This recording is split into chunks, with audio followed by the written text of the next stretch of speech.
Mr. Payne was approached from behind and shot 8 times in the back, arms, and legs, killing him, end quote. Evidence showed that revenge don't have no date on it. Nope, Today we talk about a story of a man who waited 7 years, just 3 months after being released from prison, to allegedly kill the man who told on him to get him 17 years, serving 7.5. Not to mention, he allegedly talked about what?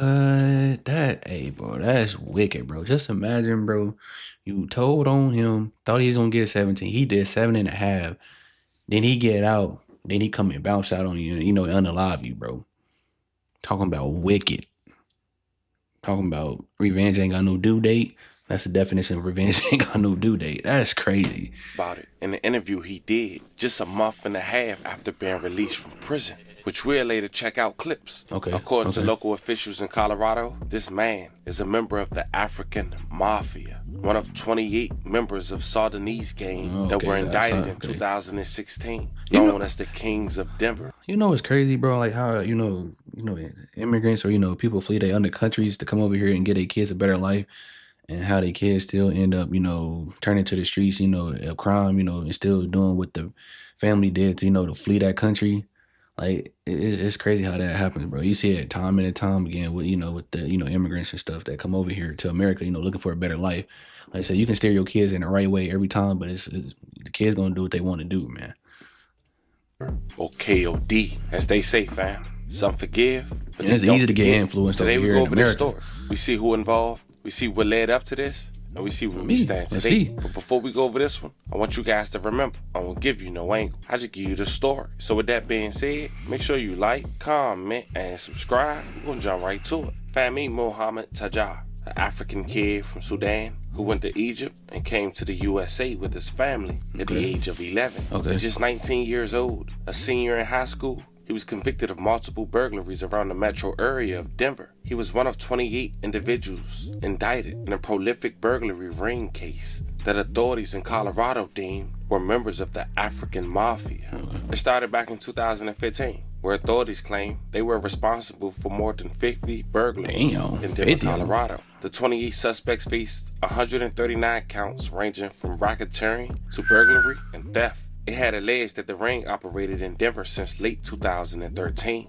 Now, Muhammad was one of 7 men who was accused of leading the burglary ring and violating the Colorado Organized Crime Control Act. The indictment say the group called itself KOD, or the Kings of Denver, or the African Mafia. Now, Muhammad was already in prison for some years before that indictment had happened. He'll later explain why and how that happened in the interview. So he was already doing time? Alleged that the group was responsible for breaking into more than 50 homes and stealing a little more than $400,000 worth of property. Many of the items taken include jewelry, electronic, credit cards, guns, and automobiles. They were also accused of causing more than $23,000 in damages to buildings they broke into, including a building owned by the Colorado Historical Society. Denver District Attorney's Office, quote, they would target homes they thought no one was home. That's how you, that's what most time burglaries happen. The crime ring made money by selling the stolen goods online, on the streets. So that's how they make their money. The owner of All American Pawn Shop is also named in the indictment for knowingly buying items that were stolen. Buying items because he knew they were stolen. Thursday. There was a sign posted on the window saying, "Sorry for the inconvenience, attending to personal emergency." Now, out of the 28 people named in that indictment, a little less than half was incarcerated. And the other half, they managed to have house arrest after cooperating with law enforcement. In November of 2022, Muhammad would come home. And in January of 2023, he would do an interview talking about his case and his experience while incarcerated. But check out what he had to say on how he got 17 years and how the youngest under him allegedly told on him just to get probation. He get into it like that, but he basically wanted to come over here to basically like heal himself. And then you guys came here. How was life? Like, how did you see life compared to Egypt and North Sudan? I mean, you were living though. I don't. Yeah. you are not a lot going on. Yeah, it's like your parents decide and you just go. Yeah, you gotta go with it. Yeah, like I said, like I said earlier, like, parents decided to come over here for a better life. Getting faster, Yeah. Sudan is more like a little bit like rural, like country. It ain't city. Yo. Then Egypt is more faster. Yeah. Denver is even faster, you know? Yep. Yeah. So it's Man. like it's just getting faster. If you don't as went go. to New York, then it would have Ooh, been it'd have been even faster. faster, yo. Yeah. So I want that's to how you take you got caught back up in the and streets, you bro. asked about the friendship when you went in. Okay, the first time I would say probably maybe when the news broke up, because you say you went there prior we didn't knew Yeah. until when the major news News broke came out. Yeah. So how did you receive that? What was going to your head when you know like, okay, these were the homie that was kicking with them, Yeah. and they now start telling Now them. they're telling yo. And they start telling them. That's why- what they did. That's why, bro. Y'all better, bro. That's why that street shit is overrated too, bro. Cause y'all be thinking that y'all homies, y'all day one homies, or the closest homies to you, be the ones that'll rat you out, bro.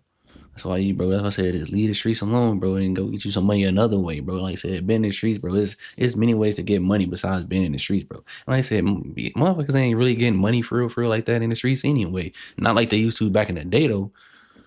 So, Yeah. That's what happened. Because I mean, it doesn't make sense how you were in already, but then they got Yeah, it was like 4 or 5 people that's telling on them. where they at now. Damn. 6 feet deep. So were they like, yeah, he's the reason or he's the leader? He keep guns, this, Damn, that, they all told type him of like stuff. that. You know, So I will assume the reason so that they can get lesser over time. over yeah. time. Did they get lesser time? Yeah, they got probation. Oh. All 4 of them? Yeah. Damn, that's wicked, bro. So how did you find out? I read it. Oh. in the paperwork, yo. Yeah, the paperwork. The- Damn. You know, my lawyer, I can even told- watch the video if I wanted to. But you're like, No, I already see it. I see Yeah, it, bro, though. they So seen there it. was a video recording of those. Yeah, you know, in the interrogation Interview- room, yeah, they gonna Oh. record all Yup. the time. Damn. What was going to your head at that time? Like, damn. These niggas told we on were me. kicking it. We were, and And now I you are. already knew something was up when I seen my face on the news. Oh, That's I was even on crazier, the yo. They put it. I knew something was up. damn. I figured. But when you got out, do they still here in Denver or they move away? They can look at you in the face anymore. Nah, they can't look at me in the face. I don't know if they still out here. I ain't out here looking for nobody. But I'm gonna hey, be he clear had with to that. make that clear. Yeah. yeah. He's not looking for anybody. He No. doesn't want you guys' problems and stuff. No, I Stay ain't away. tripping. You know? I'm just saying, trying to live life. Yeah. Stay out of prison. Okay, so when you friendship wise, like there's no even like, oh, you know, maybe they were pressure, none of that stuff. It's like, yeah, that was foul. Yeah, That just was. because knowing, you know, when you living in the street life, there's certain codes you gotta abide by, you know. Yeah. And when you like, okay, this is what I want to do. That's you why gotta you don't live be in by the that. streets if you're not gonna because live you by the know what you code. got into. Exactly. So that's yourself street shit. into. Okay, that makes sense. And y'all grown. It's not like they was kids. Yeah, they know what they was They knew doing. what they were doing. They got Yeah. probation. You got 7 guys- years. That's crazy. And 5 years. I still, you know, some of my friends, though, I still got some friends that's still in there on that same case too. Really? From that, yeah. Is it more for good behavior or bad behavior? That's why they're still in, or Bad behavior. I'm saying good behavior. They and get out. how do you think prison changed you? Prison. Yeah. The best way I say prison changed me, it made me more patient. Okay. I was more impulsive, you know. Yeah. Just react, you I- know. Do Anytime. it. Don't think. Just go. Yeah. Now it's more like sit back, think, play chess, you know, not checkers. What's your next I'm move? cool. I don't even want to be in jail to even. He answered those questions in that interview very well, and I'm not sure if this was planned out, but according to authorities, just 4 weeks later, March 1st, 2023, at around 8:20 a.m. near East Exposition Avenue, the police department said officers responded and found a man with the gunshot wounds in an apartment parking lot. He was taken to the hospital where he's pronounced deceased and was later identified as 30-year-old Marcus Payne. That morning, Marcus left his apartment where he lived with his girlfriend and baby for a job interview. According to a press release from the 18th District in their parking lot, Muhammad and the second suspect had been laying there waiting for 3 hours in the bushes. Quoting, Mr. Payne was approached from behind and shot 8 times in the back, arms, and legs, killing him. End quote. Evidence showed that 8 times in his back and bro, you telling me, bro, they like this This is great, bro. So you told that nigga, thought you got away. That he did 17, got out, did 7, did a couple interviews. Just to come out, lay in the bushes for you to while you about to go to an interview, you thinking it's all good. Meanwhile, they done walked up on you and boom, put 80 in you. Now you gone for telling, bro. Hey, yeah, wicked, bro. I'm gonna say that street life ain't what it is, bro. Muhammad and others were angry with Payne for speaking with police during an investigation years prior, calling him a rat. The police department used numerous surveillance cameras to track a stolen car that Muhammad used to flee the scene of the shooting. The car was found, which provided additional critical evidence for the prosecution. The agency did not go into further details of the nature of that evidence. And in February of 2025, the jury convicted Muhammad of murder in first degree, conspiracy to commit murder in first degree, a retaliation against a witness, and aggravated motor vehicle theft. And now he head back to a place where he got accustomed to doing the same thing every day to let his time go by, as a judge sentenced him to life without parole. Damn. 2,500 people, $100 commissary. And the prison's making the money. Making money. Damn. Killing the game. Damn. So it sounded like that. All he was saying in this interview was just, BS. Because like I said, he went laid in dude bushes, waited for him to come out and got on him. Now he back in there doing, more time. He ain't getting out now. He said he got off lucky the first time. He only did 7. But now he back in there for life. I wonder why they won't let us. Let me shut it. Yeah. Oh man. So when you were in there, how did you spend time?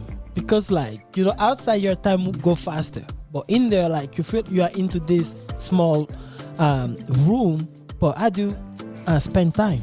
So if say you get to this place, say when I got to Sterling. At first, the time would go by slow, because I'm not getting used to it. But once you get that pattern going, okay, I'm gonna wake up at 8, work out till 10, then I'm gonna go eat, then I'm finna go do this, go play handball. Then by 4, I can go over here to the library, listen to this music, and just by planning that pattern every day, the days just become, the same. You can't even tell the difference between the days because you do the same stuff every day, but it makes time go by too fast. Wow. Yeah. I ain't gonna lie, I ain't trying to do none of that. As they say, revenge don't have no date on it, fam. This was the story of a man who waited 7.5 years from him first being incarcerated to being home less than 3 months before killing the man who told on him to get him extra time in jail. Let me know how you guys feel about this one. How would you feel if someone told on you, getting you 17 years, and they only get probation? What's considered the extreme to you? Talk to me in the comments. Don't forget to like and subscribe. Anybody who we talked about in this video who lost their life, rest in peace. And to all the family. Yeah, rest in peace to, the people that lost their lives. But like I said, my feelings about it, I ain't gonna get told on because I ain't gonna be in the streets. And if I am gonna do something, I'm gonna probably do it by myself. I ain't gonna lie to you. But that was crazy, bro. That's what the street life come with, bro. Like I said, bro, it ain't worth it, bro. Y'all hit that like and subscribe button for me, man. And shout out to the Family TV for this video.